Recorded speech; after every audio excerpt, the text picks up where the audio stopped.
ceux qui continuent à suivre mon aventure, désormais je sais qu'ils m'appellent Louis Albi. Je ne renierai jamais la Star Academy parce que c'est une grande fierté de l'avoir fait. Je me définirais comme quelqu'un d'hypersensible, c'est ce qui me correspond le plus. Je suis quelqu'un de très solaire et d'excessif d'une certaine manière parce que je passe par des très grandes confiances, des très grandes insécurités, des grandes joies, des grandes tristesses et c'est tout le temps les vagues avec moi, donc je suis un océan agité.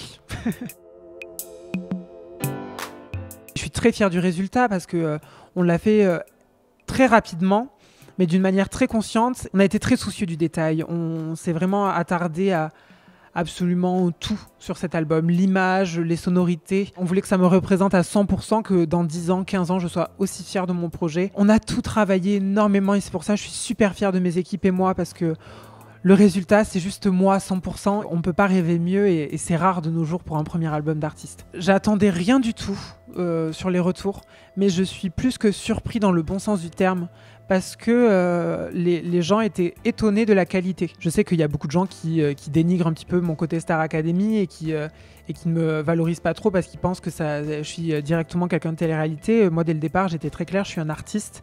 Et je suis venue là-bas pour apprendre et pour me perfectionner. Je suis plus Louis de la Star Academy parce que vu qu'il y a un nouveau Louis, c'est passé à lui.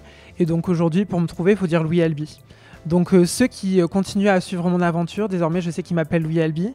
Je ne renierai jamais la Star Academy parce que c'est une grande fierté de l'avoir fait. Par contre, je ne veux pas qu'on me réduise à ça. C'était 6 semaines de ma vie. J'ai passé 1 an à faire un album et j'aimerais bien qu'on parle autant de l'un que de l'autre.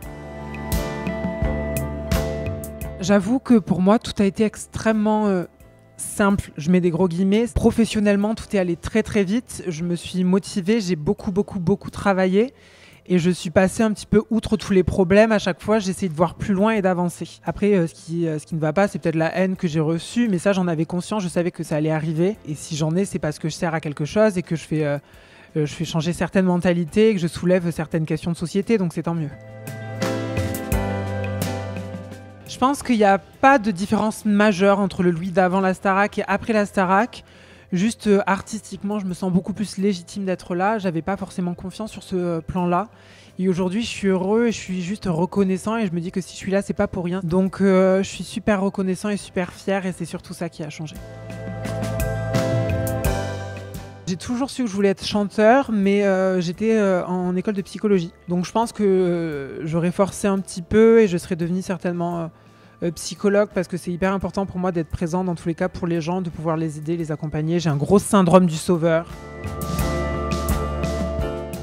Moi, j'ai des grands rêves de carrière. Je vois les choses en grand, je préfère voir trop grand que pas assez. Donc mon but, ce serait de construire un public très sain, très bienveillant et vachement à l'écoute. J'ai envie qu'il y ait cette communion en fait, à chaque concert qu'on fait avec la musique qui va continuer de grandir avec de plus en plus de titres, d'autres albums j'espère aussi. Et j'espère grandir comme ça à l'échelle nationale. Mon rêve ultime, c'est un Stade de France, donc je veux mon Stade de France. Et après, moi j'ai des grands rêves aussi internationaux, européens. Et je trouve que c'est ça qui est beau avec la musique, c'est que ça parle à tout le monde. Qu'on parle la langue ou pas, la musique ça touche. Et ce serait un bonheur pour moi de pouvoir toucher le plus grand nombre, tout simplement.